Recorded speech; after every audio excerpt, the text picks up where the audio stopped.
Hey there. In this video, I'm going to explain to you the biggest key to successful entrepreneurship. That way, when you build your business, you're building on solid ground and you're going to be able to sustain the work and actually win in the long run. My name is Brendan Murphy, and welcome to the Alchemy of Influence YouTube channel.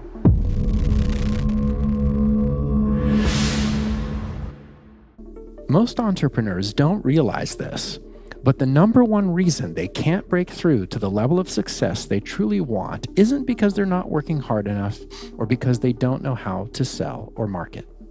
It's because they're using the wrong business model. Think about it. You're grinding away, doing the sales calls, sending the proposals, delivering the work. You're busy all the time, but the growth just isn't showing up in your bank account. You've got cash flow problems, unpredictable revenue, and it feels like no matter how hard you push, you're stuck on a treadmill that won't let you off. You're exhausted and maybe even a little resentful because you're putting in the work but you're not seeing the reward. Now, imagine the opposite of that. Imagine your business humming like a well-oiled machine, where money comes in predictably every single month. Imagine having the clarity to know exactly where your next client is coming from, and that when they do show up, you don't have to trade more hours for dollars to serve them. Imagine leverage. Imagine your business actually growing even when you're not at your desk, because your business model is built to scale without overwhelming you. That feeling of being stuck, gone, replaced with confidence, alignment, and excitement for the future. The truth is, most businesses never get there. According to CB Insights, 82% of businesses fail due to cash flow problems. 82%. And the scary part is, cash flow issues aren't usually about bad products or lazy entrepreneurs. They occur because deep down inside, you're scared of the stress that rapid growth would create because your business model just isn't built to handle it. Because if it isn't built for predictable revenue and scalability, you're fighting an uphill battle no matter how hard you work. You end up stuck in feast and famine cycles, constantly stressed, constantly firefighting. Some entrepreneurs waste years trying to build on the wrong foundation, and many end up giving up altogether. Here's the basic problem. Service-based businesses have a low barrier to entry, requiring very little upfront capital investment. Typically, there's also very little equipment required, and profit margins are high. All of this makes them very attractive to new entrepreneurs because they just don't have much that they have to do before they get the business off the ground. For example, a landscaping business where you just mow people's lawns is not that difficult or expensive to start. Once you have the equipment, you can charge by the hour, and there's enough demand that you probably can get business. But here's where things get tricky. These business models are so attractive to so many new entrepreneurs that there's a lot more competition. This can make the whole job of marketing and selling the service much more complicated. You might do well in the beginning, but then competitors come in and try to take your business. If you don't have a way to position yourself effectively against your competition, they could undercut you on price, take your customers, and before you know it, you're unable to sustain growth. What's worse, you are completely dependent on human labor in order to grow your business. Even if you're great at sales and marketing and can differentiate yourself from competitors, you can't fulfill beyond your staff's ability to fulfill, because essentially, you're selling human time. Now, conversely, a product-based business has a lower profit margin and typically a higher barrier to entry. However, competition tends to be much less. Given that there's demand for the product, and you can differentiate the product inside the market, it tends to make the whole job of marketing and selling the product quite a bit simpler and easier. For example, starting a business based on producing microchips and selling them at wholesale is going to be quite a bit more difficult to get off the ground. But if there's demand, and once things are moving, you won't have as much competition. Here's where most entrepreneurs go wrong. They start with a service-based model because of the low barrier to entry, but then as they grow, they don't invest the money they make on moving away from the service-based model. That way, they can automate, get more time leverage, become less dependent on hiring, and lower the competition. Here's an interesting fact that proves my point. Every service-based business is reliant on products. A landscaping company is probably going to need a lawnmower, a trailer, a truck, and all kinds of tools. A graphic designer is going to need a computer and software. A musician is going to need instruments and recording equipment. So service-based business models have to become customers of product-based businesses just to get off the ground. And because there are so many more service-based businesses than product-based businesses, the service-based businesses become the market for product-based businesses. If you study the California gold rush of the 19th century, what you'll find is that the companies that were manufacturing and selling tools like picks and shovels that would help you find gold typically made way more money than most of the people who went to California, bought the tools, and went looking for gold. If you look at the software industry, what you'll find is that it all started off as a product-based business. And this was good. The problem with a product-based business, however, is that people may only need to buy the product once and forget about it. This all shifted with Adobe and Photoshop and their whole suite of software. Now, you can't just buy the product. You have to pay every month. It's called software as a service. This was a brilliant business model redesign. Why?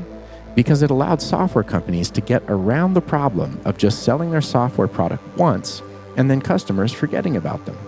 Instead, they could offer a free trial for a limited time period, and then, if customers didn't cancel, they would start to get charged every month. This allowed them to acquire new customers faster because people could test out the software before they bought it. Then, if they liked it, they would become subscribers, and it would create a revenue stream for the business. Let's talk about how most entrepreneurs try to solve this problem in the wrong way. Often, they just try to hustle and grind harder. They think that if they just put in more hours, the growth will follow. Or they copy what they see someone else doing, maybe a competitor, maybe a guru online, without ever stopping to think if that model actually makes sense for their audience or their market. Some rely entirely on one-off projects or single transactions, constantly hustling to close the next deal. Others think the solution is to hire more staff before they even have systems in place, which just drains more money from the business. And here's the kicker. None of these strategies work in the long run.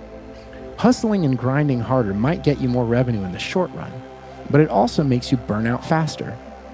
Copying someone else's model ignores your stage of growth, your unique positioning, your resources, and the realities of your audience. Chasing one-off sales traps you in hunter mode, always searching, never secure. And scaling prematurely with staff or big expenses just amplifies inefficiencies, making your cash flow problem even worse. So what actually works? The real solution is to pick the right business model for the stage of business development that you're at right now. It needs to match not only your market, your skill set, and your preferences, but it needs to be a complete model that gives you predictable results, where you know what inputs are required to create the outputs you're looking to get. It's not about guessing. It's about learning the patterns of business models that consistently scale and then adapting those patterns to your unique situation. To do that, there are 4 principles you need to understand. The first principle is that a business model is more than just your offer. It's the system of how you create value, how you deliver that value, and how you capture value in return. Too many entrepreneurs think their business is just their product or their service. But that's only one piece of the puzzle. Any business has multiple processes that can be made much more efficient and consistent if they're mapped out.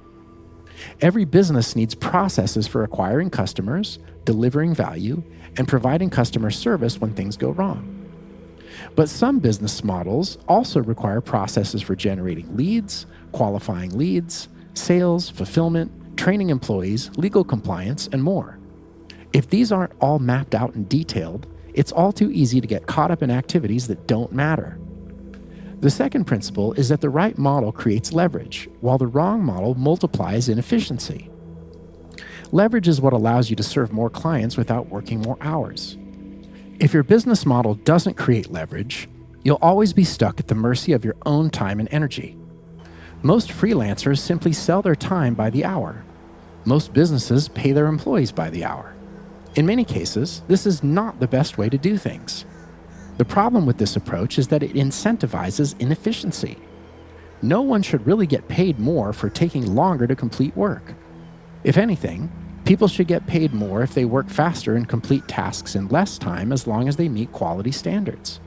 The best way to set it up is to incentivize performance, rewarding better results. That's why I created Alchemy of Influence, a private mastermind to help entrepreneurs like you not only design the right business model, but also align your whole business with your higher purpose and lead from a place of peaceful power so that you can actually scale without burning out. If this interests you, there's a link to learn more about the Alchemy of Influence Mastermind in the description below.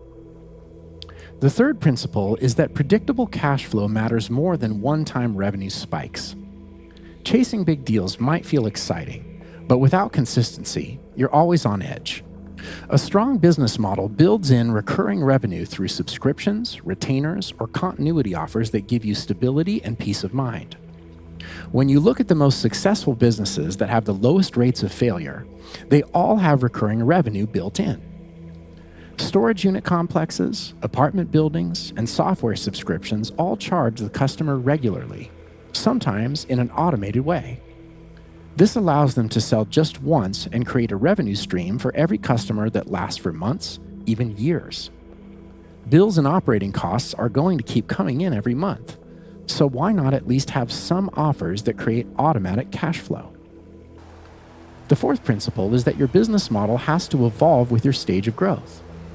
The model that worked when you were just starting out won't get you to 7 figures. What got you here won't get you there. If you keep clinging to the same model as you develop, you'll probably stall out. For example, when coaches or consultants first start a business and they don't have a lot of experience working with clients, they usually do one-on-one sessions and charge by the hour. This often makes sense in the beginning because one-on-one coaching is easier to sell, you can customize it for every client, and you can charge more for it. If they're good at getting clients and the clients are happy, soon they find themselves fully booked and unable to scale further because they took on so many clients that they have no free time to take on more. To increase capacity at this phase of business development, it's necessary to change the business model. One way to do this is to simply structure delivery differently, putting clients in a group program or a mastermind where they can serve 5 times as many clients in a fraction of the time. So, how do you actually put this into practice? There are 3 essential steps. Step 1, audit your current business model. Get brutally honest about how you're creating, delivering, and capturing value. Where are the inefficiencies? Where are you spending too much time that isn't helping you grow? Where are you leaking profit? What's the structural or behavioral problem that's preventing you from scaling? Step 2, redesign for leverage. Look at your offers, your delivery, and your systems, and ask yourself what you can create to make your business more efficient. That could mean group programs, digital products, or subscription models. Anything that allows you to decouple the growth from your personal hours. It could also mean that it's time to hire and train someone else to help you with some aspect of the business. Figure out the tasks and expenses you can eliminate so you're not wasting time and reducing profit. Then determine what tasks you can automate so you can remove human inconsistency and reduce points of failure. Then look at the tasks you can delegate to someone else, whether it requires hiring someone into your team or outsourcing to an independent contractor. Doing all this will help you focus your time on what's most important and creates the largest amount of recurring revenue in the long run. Step 3, execute on the new plans. Install systems for predictable cash flow. Build offers that give you recurring, reliable income. This is where you move from hustle mode to sustainable growth mode, where you can actually plan ahead with confidence because you can accurately estimate the amount of money coming in next month and plan how you will invest it before it shows up. Now, here's the thing. Even if you fix your business model, you'll still need a system that works to get customers and clients. For that, you need effective marketing. You can have the best business model in the world, but if you can't efficiently generate leads, build trust with them, and actually make sales, The rest of your business model doesn't matter. That's why in the next video, I'm going to show you the #1 digital marketing tool in the world that vastly simplifies everything and dramatically lowers your costs for software. So make sure to watch that next video, because these two topics together are the foundation of building a business that grows reliably. See you in the next video.